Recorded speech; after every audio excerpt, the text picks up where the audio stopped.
rumor has it, for a supermarket.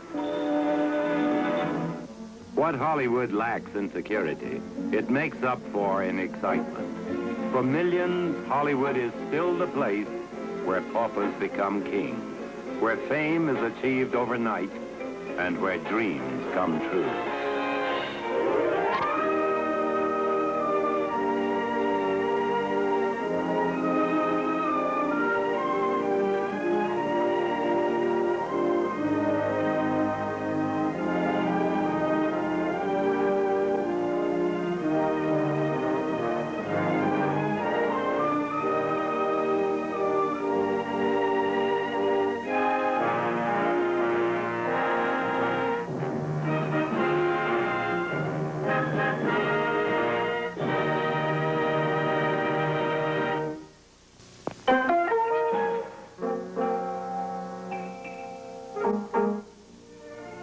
The story of Hollywood really begins when the early movie makers sought out this spacious rural community because it offered months of uninterrupted sunlight. The public was in love with the magic of the movies and with its stars. In time, the magic aura was transferred to the town itself. Hollywood had become an industrial complex for manufacturing dreams. The public found it heady stuff, and tourists started coming in droves. They haven't stopped yet. For some reason, everything touched by the movies acquires a special fascination. Al Martino's starring there. The next corner here, and to your right, we have the original Brown Derby restaurant. There are 3 of the Brown Derbies in the Los Angeles area, but this is the only one built to the shape of a Brown Derby hat. Also to the right of the tourist finds that the something called Hollywood is diffused throughout a community of several million called Los Angeles. Now noticing to the left of the boulevard here, which they recently installed this signboard here showing the growth of population of the state of New York, the state of California. The state of California has now bypassed the population of New York State by approximately 500,000. We have, on the average, of better than 1,000 people moving into Southern California every 24 hours. The motor car and the swelling megalopolis are consuming the space, while smog veils the sun. The population explodes outward along a new and awesome architecture, the freeway.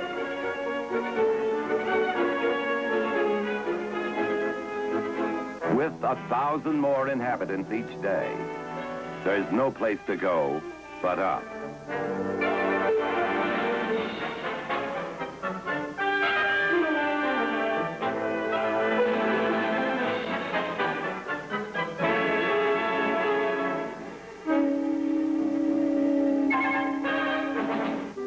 For the nature lover and the individualist, however, a home in the hills is the only way to live, even if it means propping up a house on the edge of a precipice.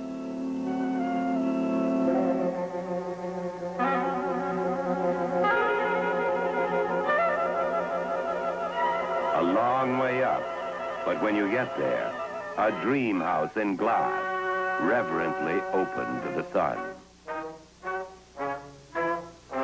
Homes with a view of verdant hills and mountainscapes, which, when parched by long drought, periodically burst into flame.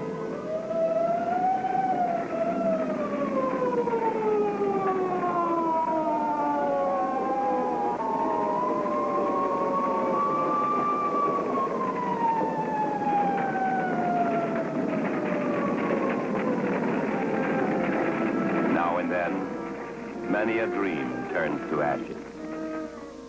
In Hollywood, no home is complete without a swimming pool. Barring a pool, it's nice to have an ocean in your front yard. The Malibu Beach Colony is home to Hollywood's casual sandy set. The bathing beauty was discovered here nearly 50 years ago by Max Sennett, who introduced cheesecake to the movies.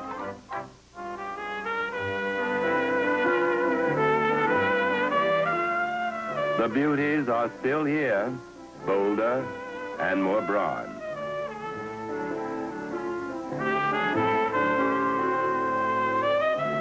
Now the beach is also reserved for the surfing set.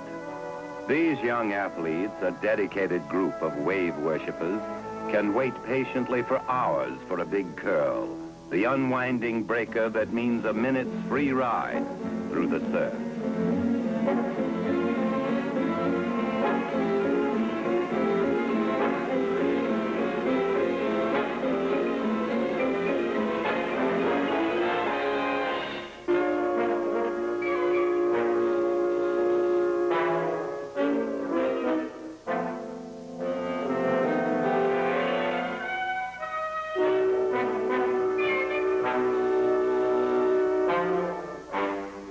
For the hopefuls who have flocked to Hollywood through the years, the studios were citadels to be conquered. Because there were so many who came hoping to succeed in pictures, the producers hid themselves from the onslaught behind their bars and walls. From the outside, the studios can seem as bleak and uninviting as fortresses.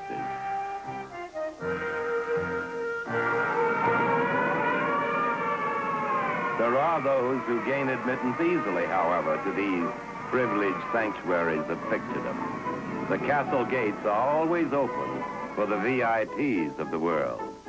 Khrushchev may have preferred Disneyland, but he comes to 20th Century Fox to mingle with Hollywood's royalty. In 1931, Charlie Chaplin is host to Winston Churchill. George Bernard Shaw visits Marion Davies. In turn, the Queens of England have graciously received the Hollywood elite.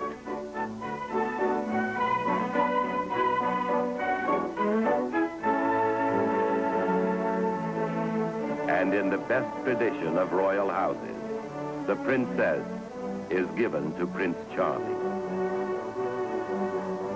It's rough when you're out, but when you're in, Hollywood can be a gregarious community. Everyone's on a first-name basis, and familiarity is expected at the first meeting. You may have just met the man, but he calls you darling, and you call him dear.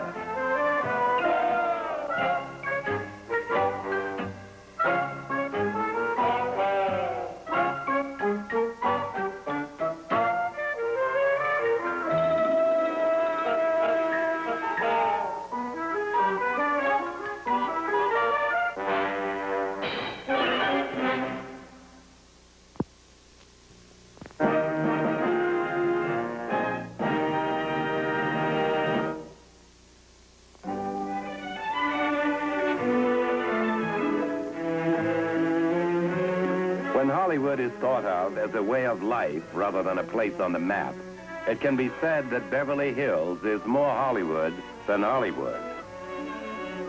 This is a stylish, overly motorized community. In Beverly Hills, the pedestrian is seen only by day. At night, someone taking a stroll is so conspicuous, he is apt to be questioned by the omnipresent police patrols, who amply protect residents who live here in stately elegance.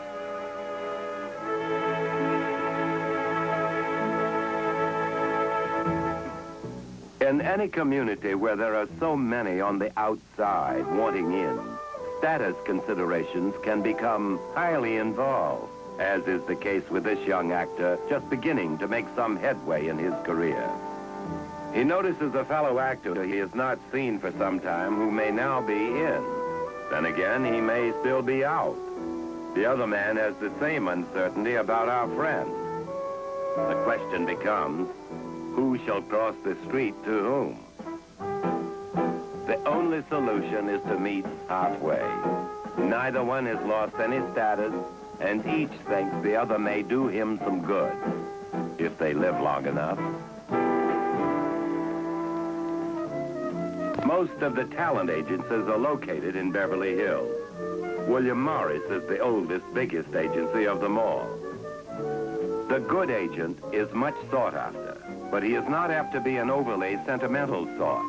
He promotes what he can sell, and the young hopeful may get the first realistic appraisal of her talent from a hard-headed, neatly suited young man who will evaluate her potential strictly in terms of the existing market.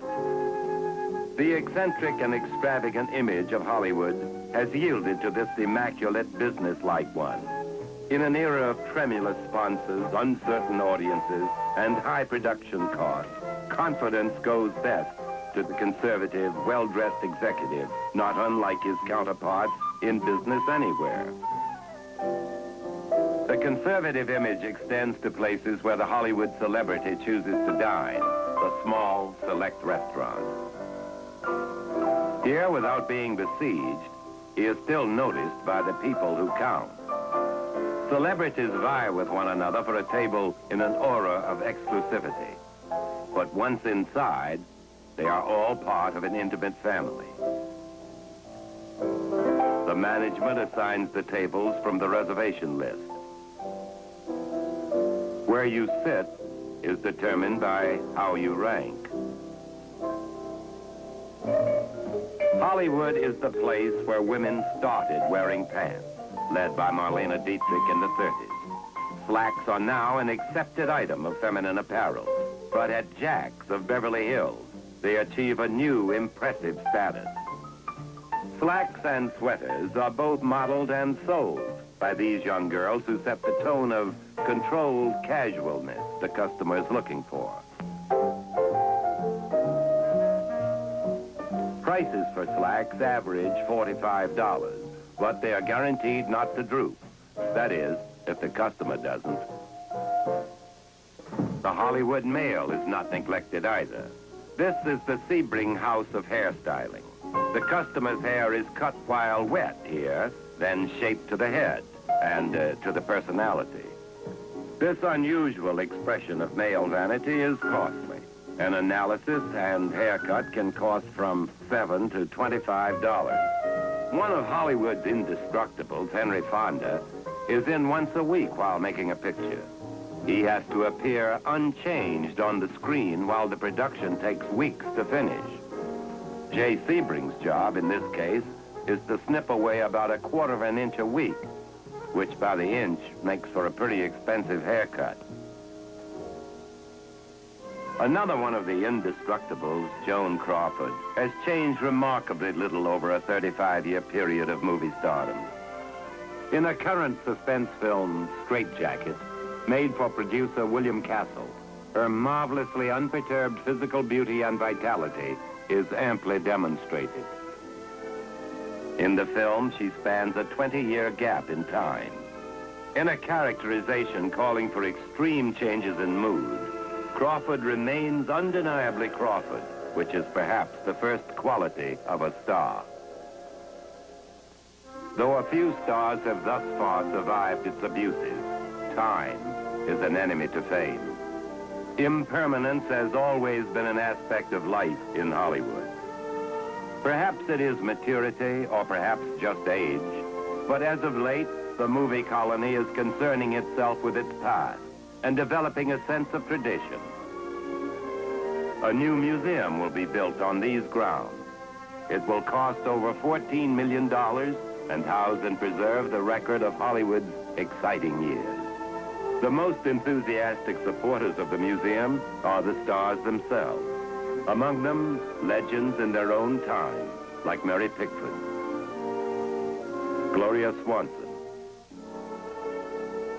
and Francis X. Bushman. Hollywood also demonstrates its coming of age in the extent of its charitable activity. In a show business environment, a good cause can best be served by putting on a good show. A group called the Thalians is giving this annual lavish party. Tickets to the affair cost $100 a plate, but the Hollywood elite show up en masse to be counted. In a single evening, over $100,000 is collected to support a clinic for emotionally disturbed children. There is another big traditional charity affair every year in Hollywood. The girls in the chorus are all the wives of Hollywood notables. They are the nucleus of an organization called SHARE, and this is their party.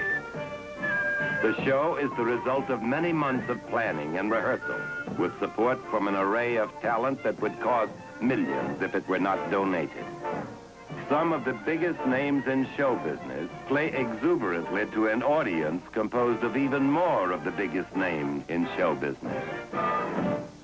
Later, the audience and players alike make a sport of giving by purchasing grab bag gifts at outlandish prices. The $130,000 they collect will aid the retarded child. A proud evening's work. All of Hollywood's players are not stars, but there is an abundance of talent, a reservoir of actors, writers, and directors who are the backbone of the entertainment business. At best, however, television and the movies produce only sporadic work, and creative people must practice their craft. They are the basis of theater groups like this one, called Project 58. Their object is the enjoyment of challenging material and the improvement of their craft through mutual scrutiny and self-criticism. Sheffield. Well, I consider the play one of character revelation. If it has a theme, the theme is things are not what they seem. And things are not what they seem.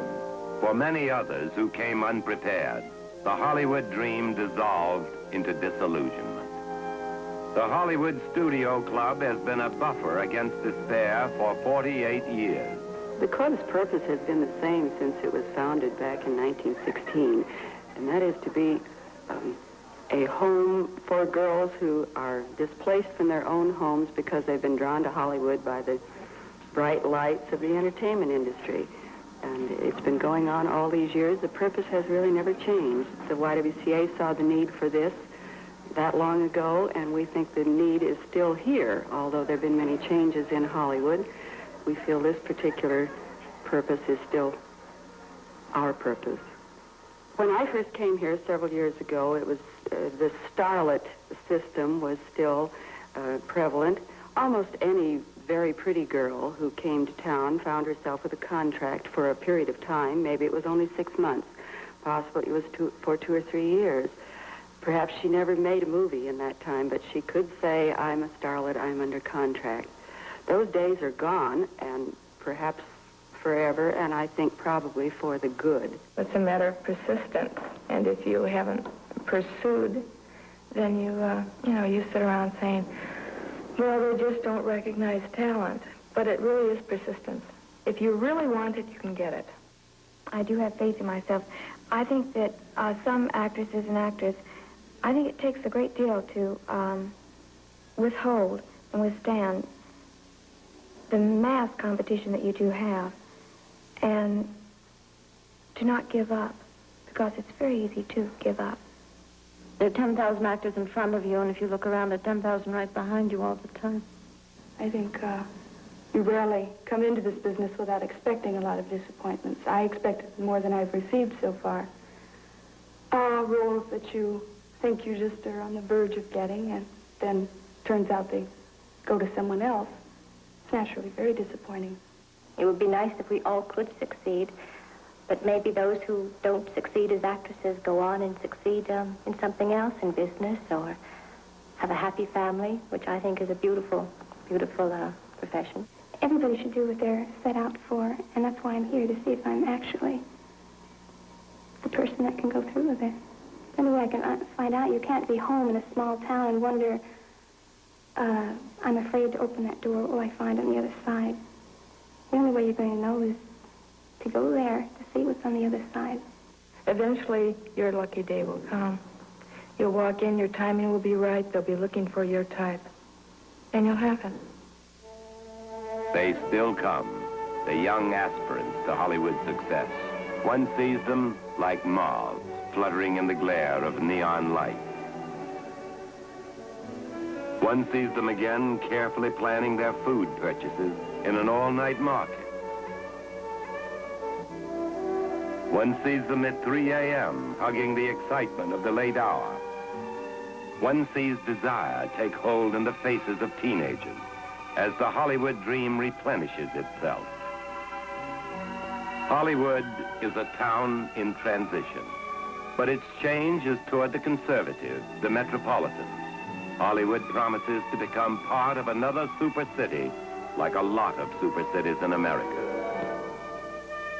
But the dream persists that there is still magic here. At night, from a high building or hilltop, when the lights of the city are like beacons down below, the dream persists.